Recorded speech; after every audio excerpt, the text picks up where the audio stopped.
Welcome to High Notes, conversations on the art and business of voice. High Notes. Make sure you never miss a video on our channel by pressing that subscribe button, and if you like this episode, please do give it a like and leave us a comment below. Now, let's meet this month's guest. In this episode of High Notes, I'm joined by award-winning producer, screenwriter, games and audiobook director and photographer Daniel Jewell. Daniel is a lead voice director for AAA game projects for studios including Ubisoft, EA Games, Massive Entertainment and Warner Brothers Interactive. He's worked on games including Skull and Bones, Watch Dogs Legion featuring Stormzy, Division 2, Hit 2 and Sea of Solitude. He's also directed exclusive content and audiobooks for the Harry Potter series, including the Olivier and Tony Award-winning West End cast of the hit play The Cursed Child. He's directed many well-known actors for Audible, including Helena Bonham Carter, Ncuti Gatwa, Toby Jones and Jessie Buckley. I spoke to Daniel about his incredible body of work, and he shared some insights on the importance of failure, what to do when times are tough, and what it feels like to be shortlisted for an Oscar. Good morning, Daniel. Thank you so much for joining us today. I believe you had a late night last night. Yes, I'm working on a feature script, and I've got an amazing, he's going to be a co-writer with me, and so we were working fairly late last night, but otherwise I'm fine. Oh, the life of creatives, hey? So listen, we're really excited to speak to you today. I'm going to delve straight in. Let's go right back to the beginning. I know you had a really creative childhood. Can you talk to us about what that was like? Yeah, I grew up in London, North London, in Kilburn. My parents are classical musicians. So I think what was great about that is obviously the music's amazing. The dedication they used to put into pursuing their art was phenomenal. They were doing 5 hours practice a day. And I could see that to get good at something took a lot of work and a lot of hours. So I think that was very valuable. Also, that you could do something creative as a job wasn't a mystery to me, because I would look through the windows of this room we had where my dad used to rehearse with his string quartet and see them practicing. And I also saw it was a group activity. It wasn't just something you did on your own. So I think all that's very helpful for working in film and TV and podcasts and games, etc., and audio, of course. And then also just that friends were from all over the world. So I grew up in a very genuinely, outside my streets, it was very multicultural. We had Irish neighbours and Jamaican neighbours and Polish neighbours. So I grew up in a very multicultural borough of Brent. But then also all my parents' friends were from all over the world as well. So I think definitely had a big impact on me. It sounds magical. And one thing we talk about a lot here is the craft of voice acting and the fact that you have to work at it continuously forever. And for you seeing that, especially with musicians, if you don't practice, I remember those days of not practicing enough, but for you to actually witness that and also to kind of tap into that community must have been an incredible experience. Moving on a little bit, when did you discover your love of film and how did those early experiences impact that, if at all? My mother was always taking me to museums, art galleries, concerts, etc. So I think she played a part in that. And both my parents used to play in this. I think Carl Davis was the conductor. He used to have a silent movie orchestra and they used to play in that. So I used to be taken as a kid to watch these, I think at the Barbican, somewhere like that, or the South Bank, big screens with city lights, and we had Napoleon on 3 screens and stuff like that. So I was very much aware of sound and music and their impact on film. And I think that really stuck with me. And from then on, I was very interested in films. And as a teenager, I would be watching all of Scorsese's films and Coppola's films and a lot of what we would deem, I guess, foreign language films as well, Kurosawa, etc. And I think that's what got me into films, basically. And also the impact audio makes on movies. Yeah, I'm just thinking of you as a child being in the Barbican, watching these silent movies with your parents bringing it to life. What an incredible experience. I saw that you went to Bristol University and after that Oxford. Yeah.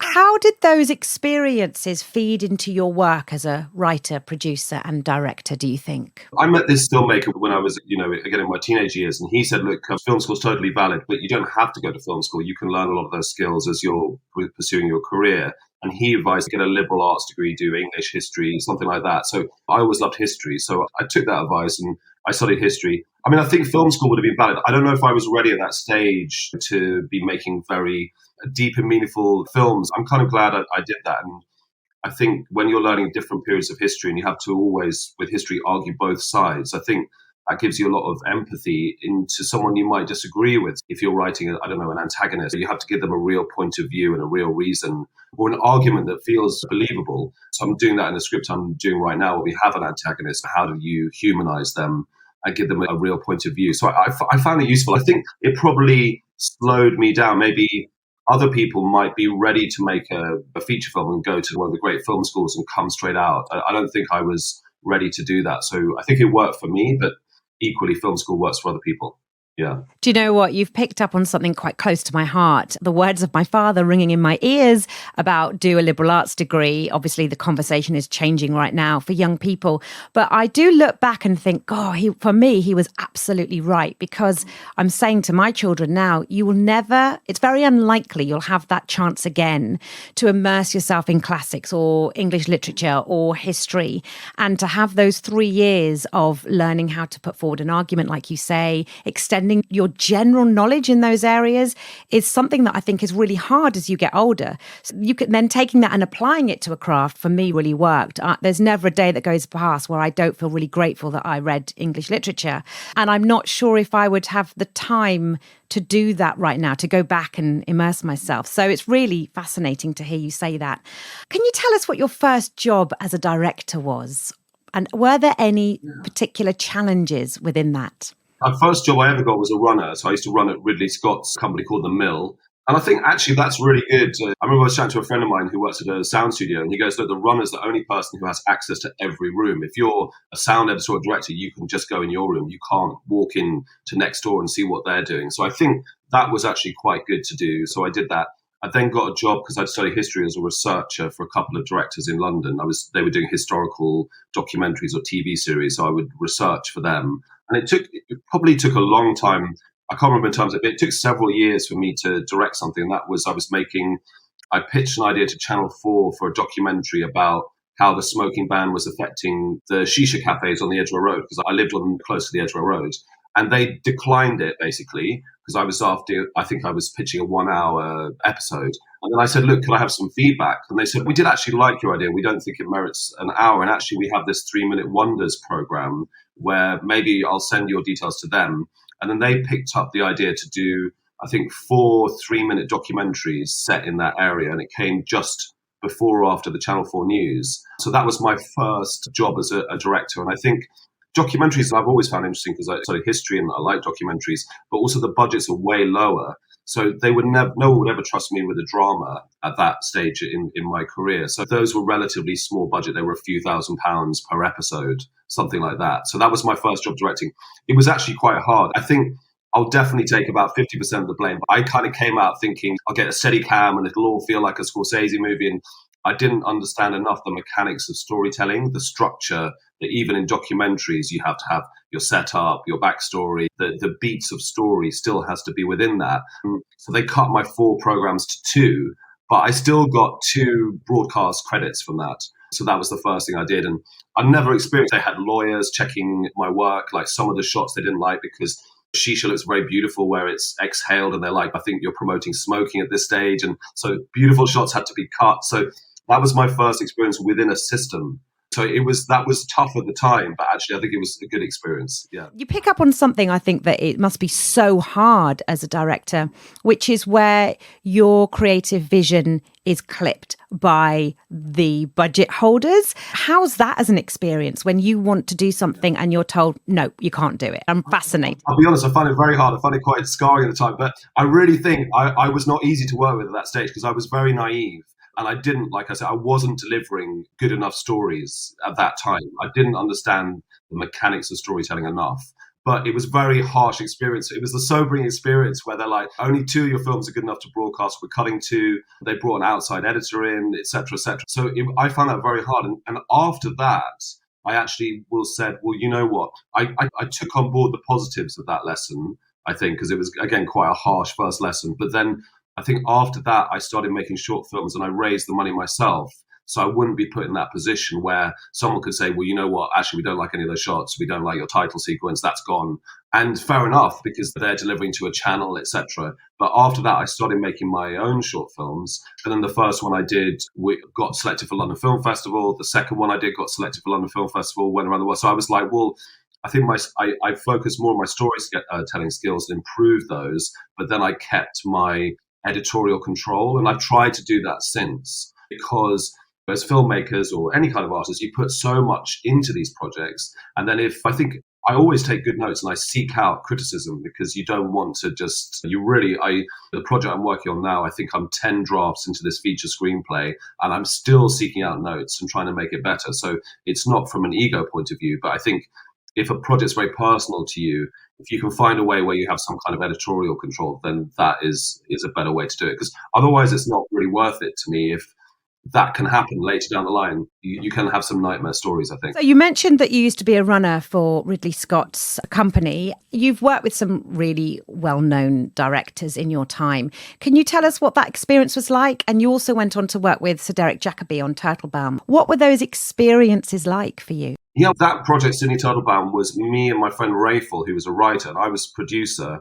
And he had this really hilarious sort of black comedy set in London's Jewish community. And we went to, what was that cafe on Old Compton Street? Patisserie Valerie. We used to sit in Patisserie Valerie on Old Compton Street, work on the script, work on how we were going to do it. And again, we made this with the UK Jewish Film Festival, who were a delight to work with. I had the opposite experience with them than other people that I've worked with. And they gave us the budget, they left us alone.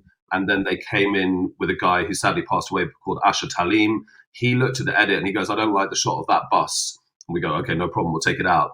And do you have any other notes? And he goes, no, that's it.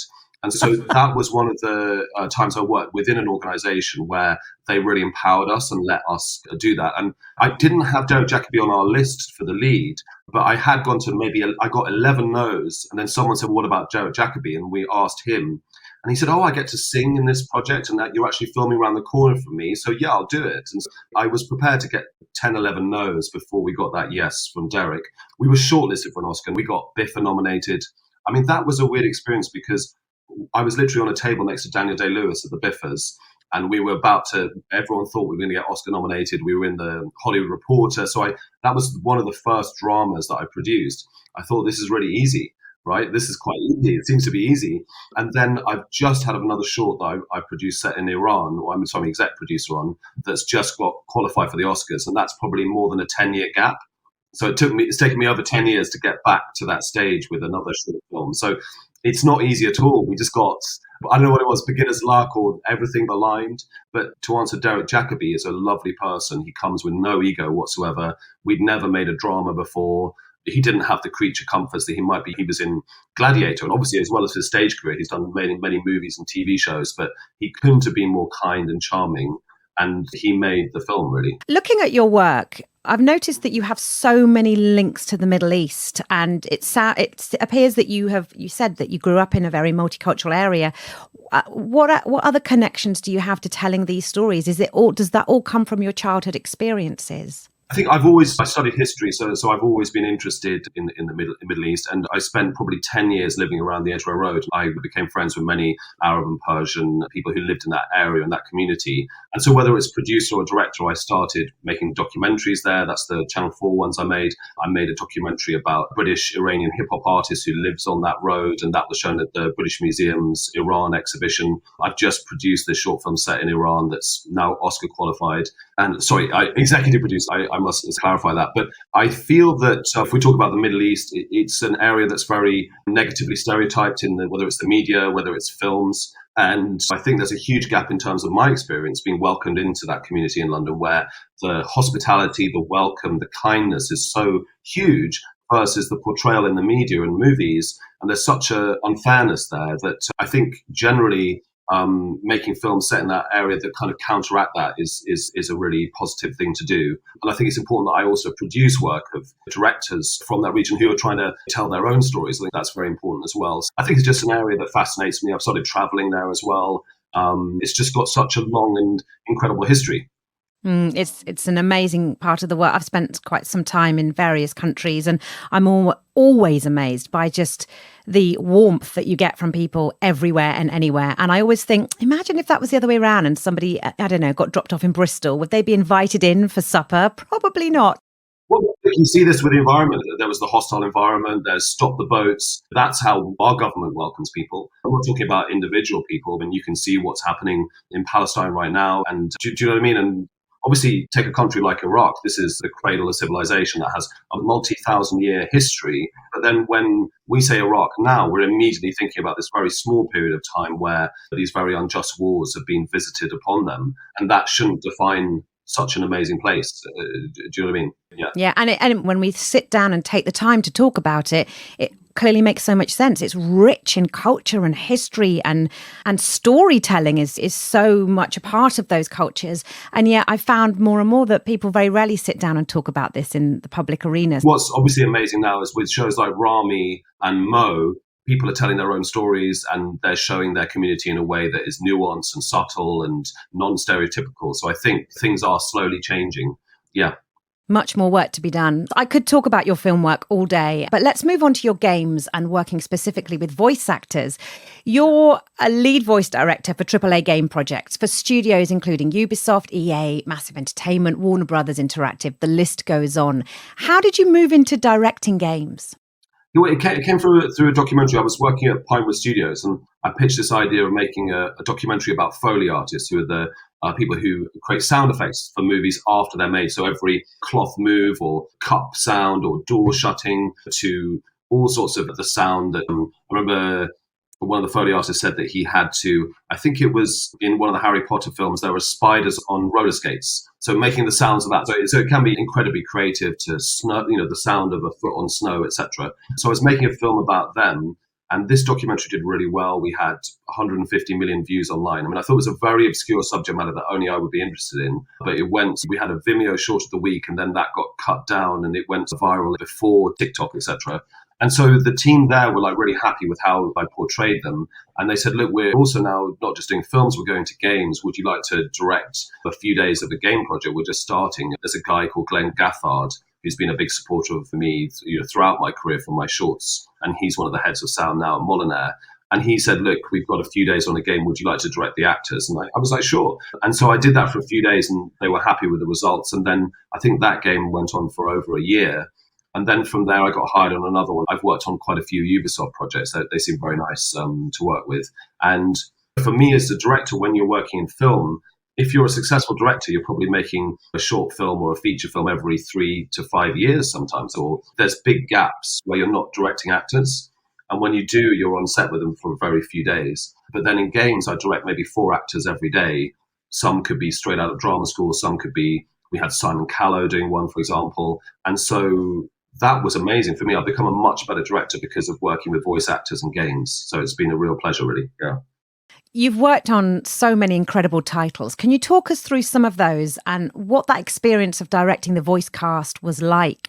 Any challenges in that? Any highs, any lows? I would say we did Watch Dogs Legion, which is this kind of spy thriller set in London. And they had a Canadian team who came over, and there were, I think, 3 or 4 of our 3 directors, and I was one of them. And a lot of the dialogue was about different communities within London. We had Northern Irish characters, we had Russian characters, Nigerian characters. So we had all of these amazing voices from, multicultural communities in London. And some of the dialogue, because they were written by Canadians, they didn't understand the nuances of maybe all those different kind of dialects or slang. And so they were very kind that they let us as directors say, well, a character from this part of London would actually use this swear word or say this. And so they allowed us we weren't rewriting, they were the writers, but just add little things that made it more authentic. So I found that very empowering that the Ubisoft team were like, yeah, absolutely.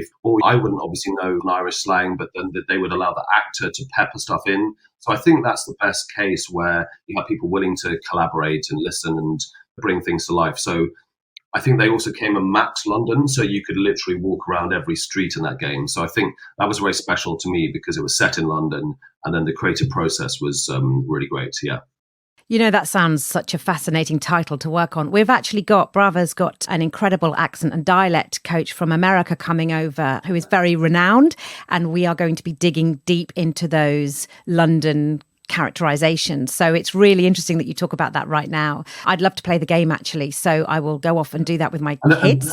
And then just to talk about the actors, I think what's lovely about a game like that is that there were, say, maybe 12 lead characters, like 6 were male, 6 were female. And we then got to work with those same actors, again, probably over 18 months, because games are so long lasting that you became friends with these actors. You found a good way to work. And I think they weren't just coming in for a 4-hour session and leaving. They were coming back for multiple sessions. So I think that was a really nice way to work. Yeah. Sounds like a dream gig, to be honest. A lot of the stuff I do are 4-hour sessions in and out. Let's move on to audiobooks. How did you become involved in this particular area of work?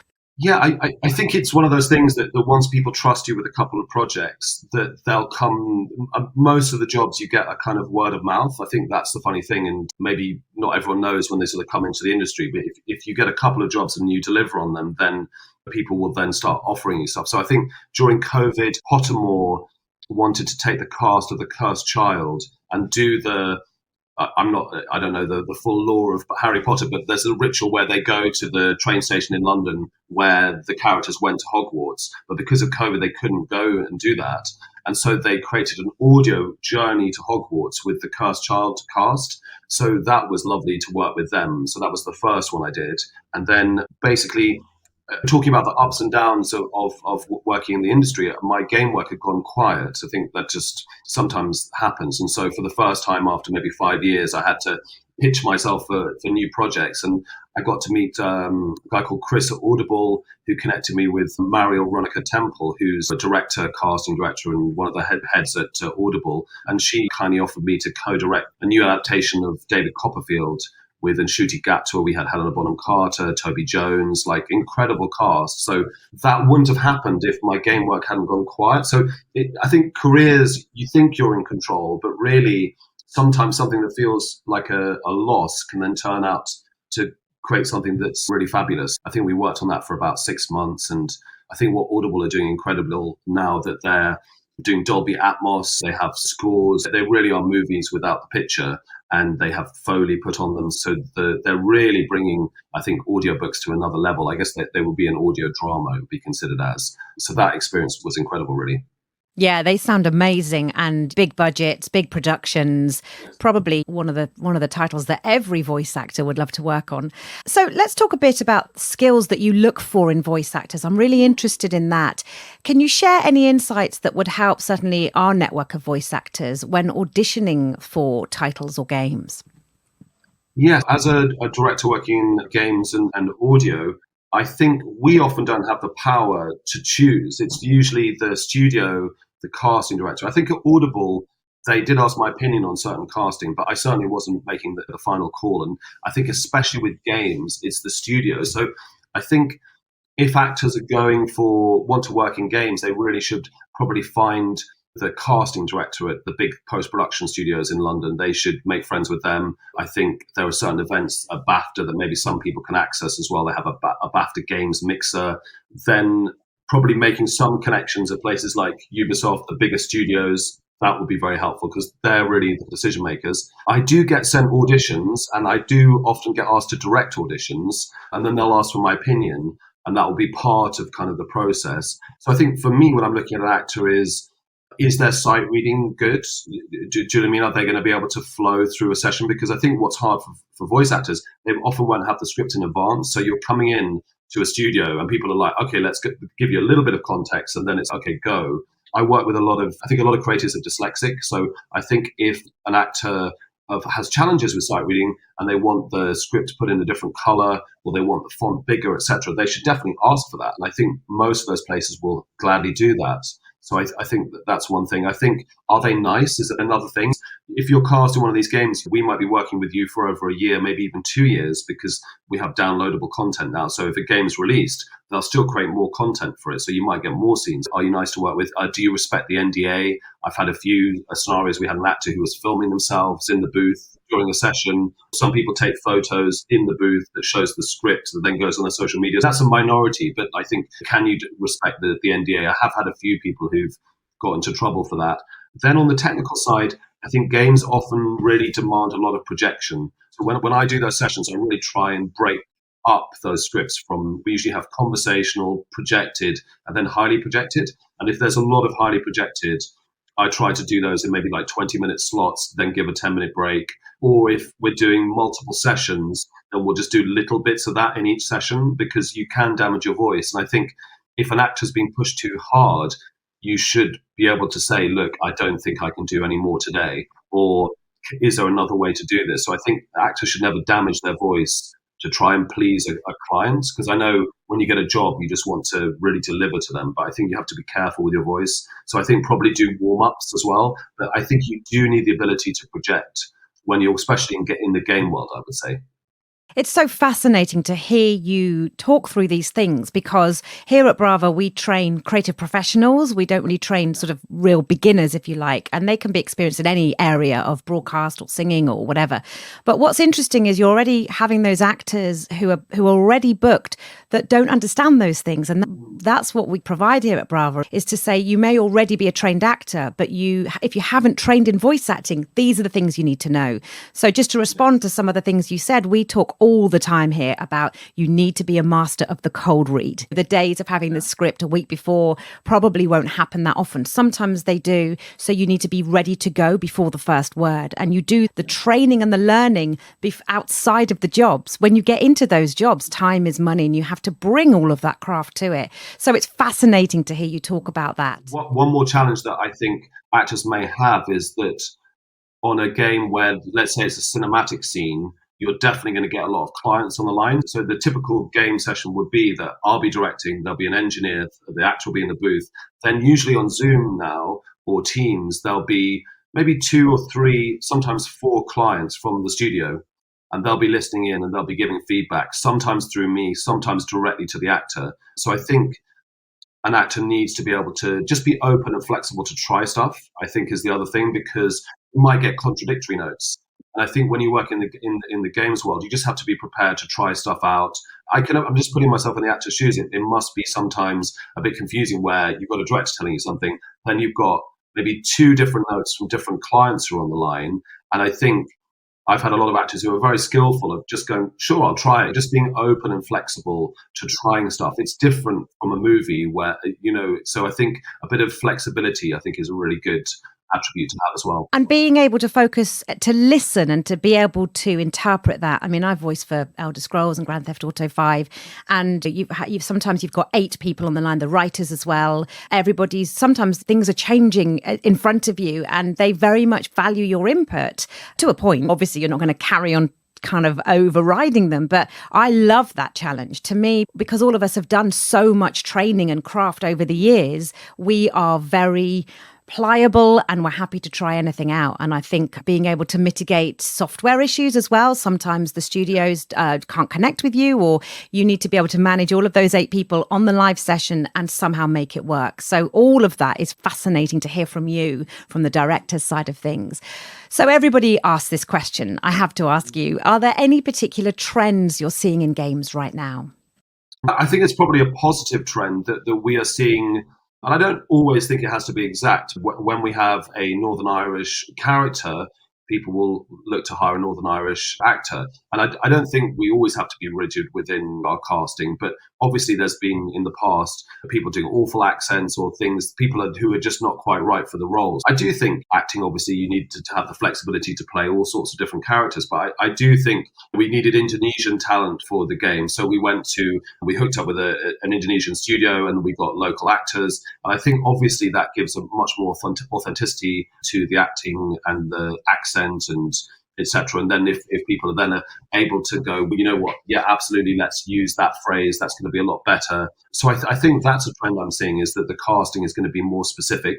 Other than that, I think that's probably the main trend that I'm seeing. They're becoming more elaborate. I mean, I think when I started, the script writing teams are growing, and often people from movies are coming into the games industry. And obviously you saw with the Last of Us adaptation that games can influence film and TV and vice versa. So I think games are probably where TV used to be, where people used to slightly look down on TV. And then obviously we had HBO and The Sopranos and The Wire, etc. And then TV is seen as often a superior art form sometimes to movies as well, in terms of character development over multiple seasons. And I think games now, as interactive stories with teams of writers and complex plot lines, and obviously The Last of Us is a great example of that, and really interesting representation as well. So I think games industry is massive. Most people don't know it's bigger than film and music combined, I think, as an industry. So I'm very proud to work in it. And honestly, I think working in games has managed to keep me in the industry working on my film projects as well. So I'm very grateful to work in game, audiobook, etc. And really, they're all just stories. They're just different formats. Yeah. It's so fascinating to hear your take on all this. You've always been very gracious with your advice in the few times that we've already talked. Can you talk to us a little bit about the realities of working in this field as an actor and voice actor? And what advice can you share about failure, or when times are tough and the work isn't coming in? Yeah, I think when you start off, you do hear actors saying, "Oh, don't do it," or "Only do it if you really love it." And at the start of your career, you're like, "I'm sure they just want to keep all the good stuff to themselves, and that's nonsense, etc." But I think it is genuinely extremely hard. There's no getting around it for anybody. And there are a lot of lows along with the highs. And I think a lot of the best things in my career have come out of failure. The feature project I'm working in now, I got rejected with a short film idea I put into the BFI. And then again, I asked for feedback, and they said, "Well, we did like the feature synopsis you put in as part of your application, and we've actually got a development fund. Do you want to put it in for that?" And then so I put it in for that, but that came off a rejection. Same with my first Channel 4 directing job, came off a rejection. So I think having a healthy attitude towards rejection. I think when I was younger, I attached my self-esteem a lot to which festivals I was getting into, what laurels I've got. And I think if you can slightly detach yourself from the ups and downs of your career, that's very healthy. I think it's very hard on people's mental health, especially with social media, where you see people having massive success and maybe your peers having massive success before you. So I think that's a challenge. When things go quiet, that's a challenge as well. So I think if you have a really good friendship group, if you have interests outside of the industry, I think that's really healthy. I think I know sometimes people say in a flippant way, technology's so easy now, just go make your feature film. I don't think that's exactly right, because I think most people don't have the resources to do that. But I think I see this with my other actor friends. My friend, for example, Muhammad Ali, he's putting on a 2-person play, and he's going to put that on as a special reading. And so he's creating his own content. He's working on something. He's putting on a play on for one night at a venue. He's also done stuff at Theatre Peckham. There isn't a huge cost barrier to that. So if you're a group of actors, maybe you can come together and maybe make a series of short films that you shoot on. Someone's got a DSLR or someone's got an iPhone. Use your phone. You can create content. Again, everyone needs to pay their bills and work, etc. So you're not going to be able to do lots. But I think you might have the ability to make one very low budget short film a year, for example, as an actor. And then I think, again, if you have any talent in writing your own material for yourself would be a very positive thing to do. And then, I don't know, if I get rejected for something, I've still got my feature film project that I'm working on. So I've always got something to be working on. I think trying to find some income outside of your industry that you can depend on is very healthy, because I think it could take you 5-10 years to get to where you want to go, or even more. And so I think anyone coming into the industry, I really hope you get big and you get selected out of drama school and suddenly you're on a massive movie or show. And there are some people who've had that experience, but I guess they're the 0.1%. And then you feel as if that's attainable by everyone. So I would say that if you can look at your career as 5 years or 10 years, then you put less pressure on yourself.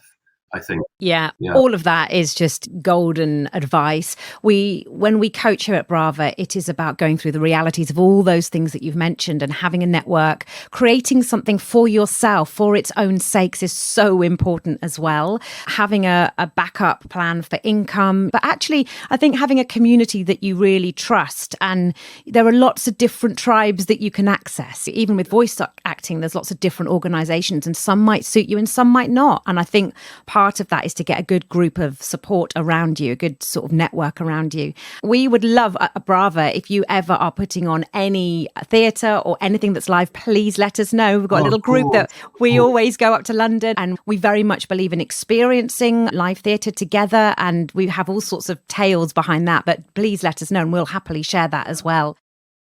I think maybe also, Melissa, that I think it can, I think everyone's guilty of this, but if you're on social media every day and then you're auditioning and waiting for those things and you focus only on your career, I think that can then become very intense and almost self-pressurizing.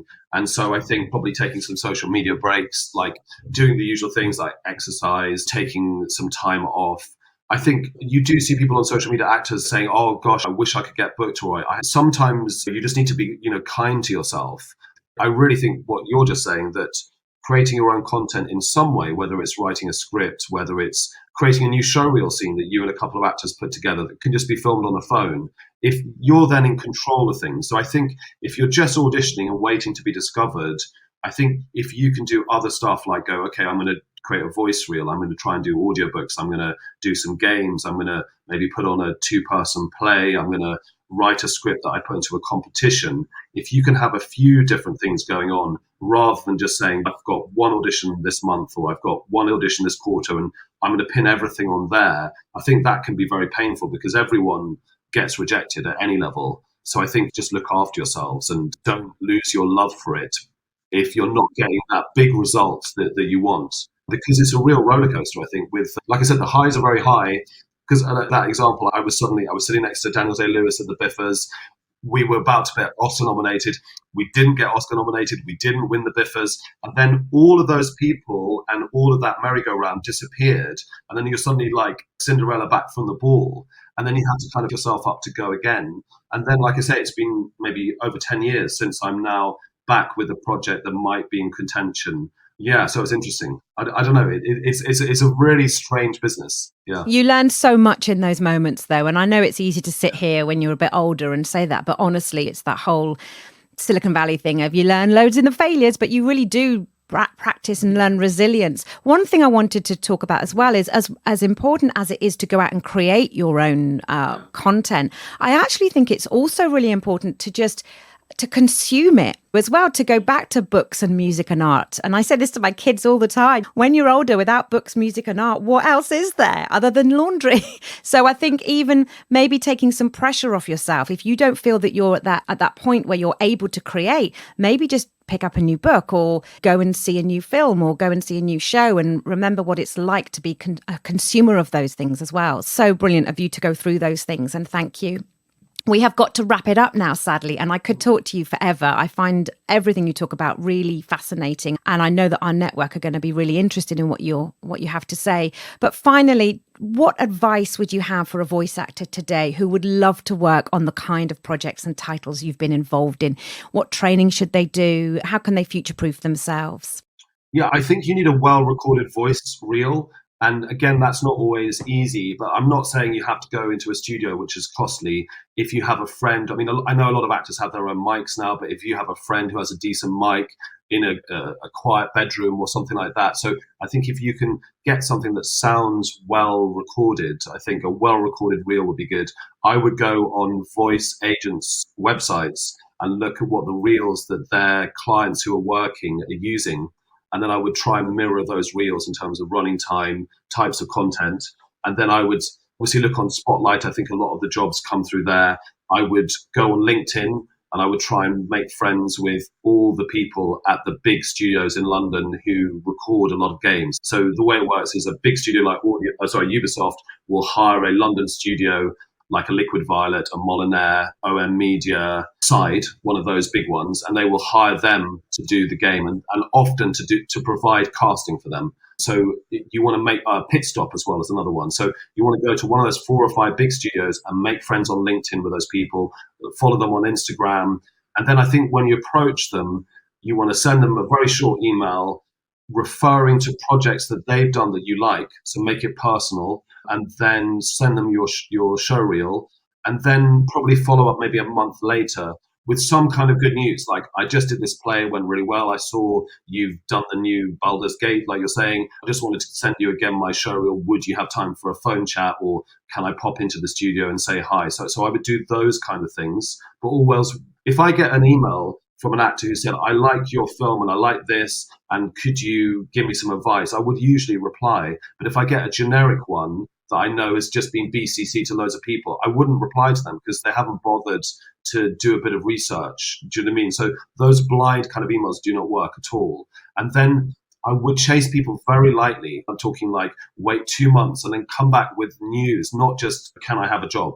So I would do that. And then once you get your first one, really check with them when you can put something online about it. So make sure you are staying true to your NDA, and then they'll trust you. And then obviously share everything on your social media, LinkedIn. It sounds weird, but I got my Audible job through LinkedIn, chatting to someone on LinkedIn. And then I was suddenly in the booth directing Ncuti Gatwa and Helena Bonham Carter alongside Marion Monica Temple. It's very random. Do you know what I mean? So I think you have to be patient. I think those are things I would do. I would just really work on your projection. So when you get one of those jobs, you can cope with the projection. You go warmed up. And then when you do get a job, advocate for yourself. If you need hot lemon and honey, if you need a break, if you need them to not have so much highly projected in one go, push back a little bit in a polite way.